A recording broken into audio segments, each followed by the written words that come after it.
If your freestyle feels harder than it should, there's a good chance your breathing is the problem. And there's one mistake that I see all the time that slows down your freestyle and puts you at a higher risk for injury. Good news though, in this video, I'm gonna break it all down for you and give you all the tools you need to fix it so you can start swimming faster and easier. Let's get into it.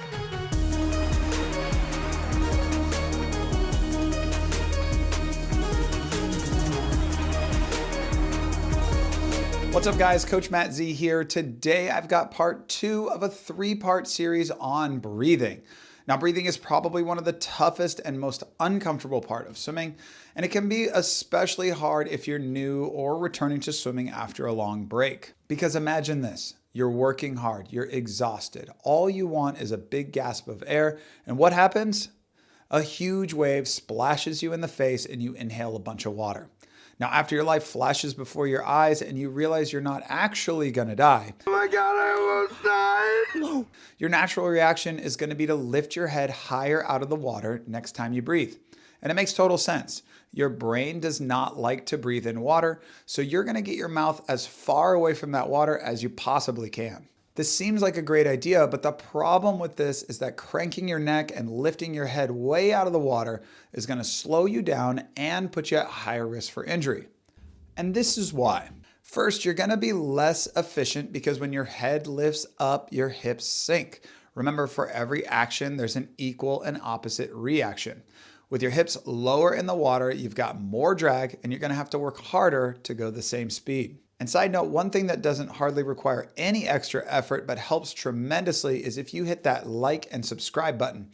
Your support helps the channel continue to grow and I really appreciate it. Next, with your head turned to the side and up, you're pulling on all these muscles and putting your shoulder in a really bad position.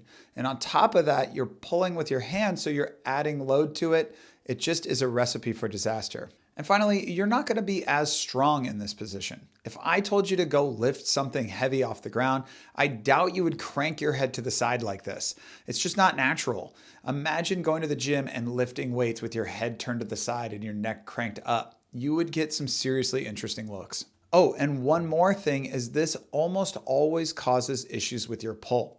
When I see people's hands taking weird paths through the water, it's almost always connected to bad head position during a breath. Okay, so now that you know why this is so bad for you, let's talk about what it should look like.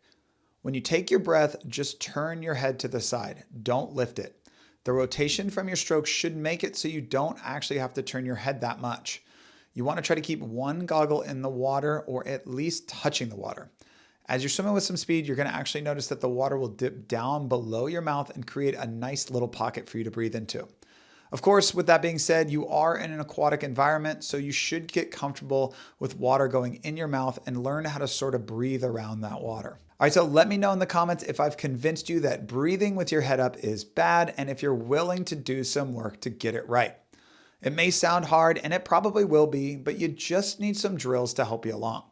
And as I said before, on this channel, I don't just tell you what you should be doing, I also give you the tools to learn how to do it.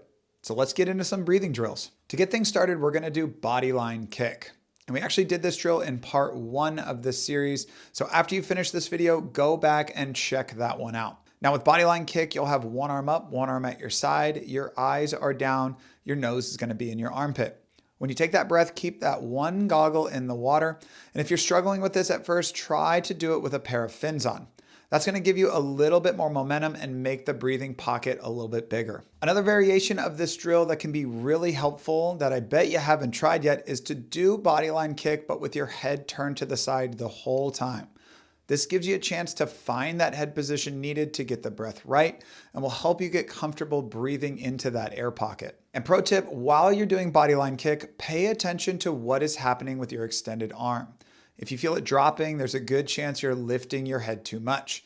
If that's the case, you're setting yourself up for a bad pull and some shoulder pain down the road. And another pro tip, did you know that you can get 20% off of Finis products when you use the code CoachMattZ? This includes fins, snorkels, suits, goggles, you name it.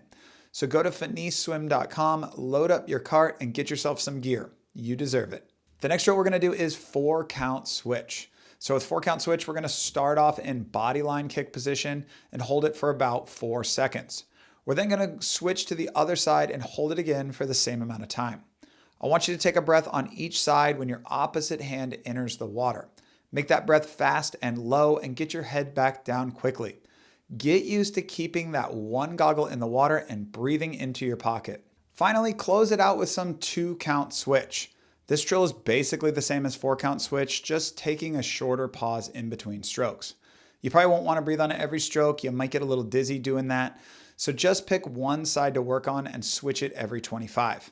It's important to make sure that you get into that nice bodyline position in between each stroke, because that's how we ultimately want to swim freestyle, just without the pause. The cool thing about these drills is that they are great for body position as well as breathing, so you're really solving 2 problems at once here.